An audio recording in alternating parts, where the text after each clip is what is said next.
বন্ধুরা আসসালামু আলাইকুম। আপনারা কেমন আছেন? আশা করি আপনারা ভালোই আছেন। আলহামদুলিল্লাহ আমি অনেক ভালো আছি।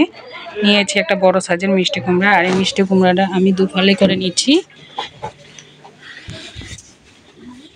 বন্ধুরা ভিতরটা কিন্তু অনেক ফাঁকা, দেখুন কত সুন্দর। এই মিষ্টি কুমড়াটাকে আমরা আলু মিষ্টি কুমড়া বলে থাকি, একদম আলুর মতো খেতে।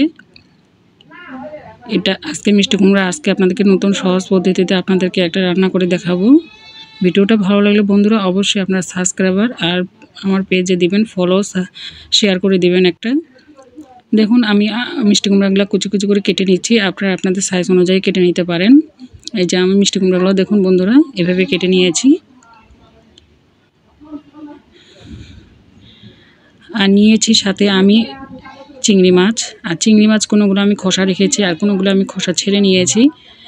দু ধরনের আমি চিংড়ি মাছ এখানে ভাগ করে নিয়েছি। আপনারা চাইলে খোসা ছেড়েও নিতে পারেন এবং খোসা ছাড়া দিতে পারেন। এখানে নিয়েছি একটা মাটির ঢাকনা, সেখানে নিয়েছি অনেকগুলো কাঁচামরিচ, আর নিয়েছি একটা বড় সাইজের রসুন। এগুলো আমি এখন সব মাটির এই যে ঢাকনিটাতে আছে এটাতে আমি এখন থেতো করে নেব। দেখুন বন্ধুরা এভাবে করে নিলে খেতে অনেক ভালো লাগে, একদম সবুজ সবুজ হয়ে থাকবে। আর এখন আমি কড়াইয়ের মধ্যে তেল দিয়ে দিয়েছি। দেওয়ার পরে আমি এখানে দিচ্ছি পেঁয়াজ কুচি, অনেকগুলোই পেঁয়াজ কুচি দিয়েছি। এবার পেঁয়াজ কুচিটা আমি ভালো করে ভেজে নেব।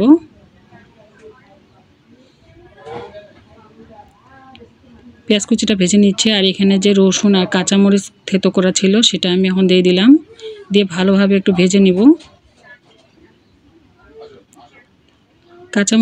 মরিচের যে কালার, সেই কালারটাও দেখতেও যেহেতু সুন্দর, খেতেও কিন্তু অনেক মজা।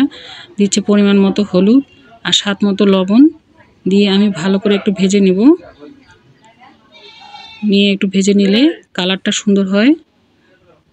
এখন আমি ভেজে নিচ্ছি।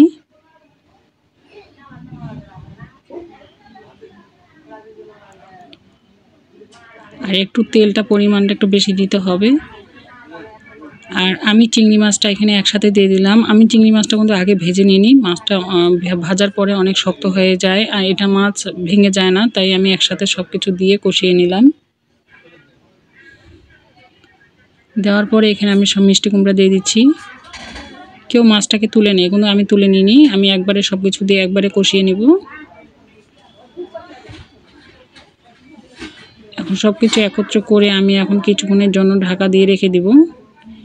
যে মিষ্টি কুমড়া থেকে পানিটা বের হবে সেই পানি দিয়ে সিদ্ধ করতে হবে, এক্সট্রা কোনো পানি ব্যবহার করতে হবে না। এই যে এখন নেড়েচেড়ে দিতে হবে। মিষ্টি কুমড়াতে এক্সট্রা কোনো পানি ব্যবহার করতে হয় না। এখন আমি জিরার গুঁড়া দিয়ে দিলাম উপরে। আপনার জিরা গুঁড়া, ধনিয়া গুঁড়া, গরম মশলার গুঁড়া ব্যবহার করতে পারেন। আমি কিন্তু কিছুই দিলাম না, আমি শুধু খালি জিরা গুঁড়া দিয়েছি। দেখুন বন্ধুরা আমার প্রায় রান্না শেষের দিক। আমি রান্না পরিবেশন করে নিলাম।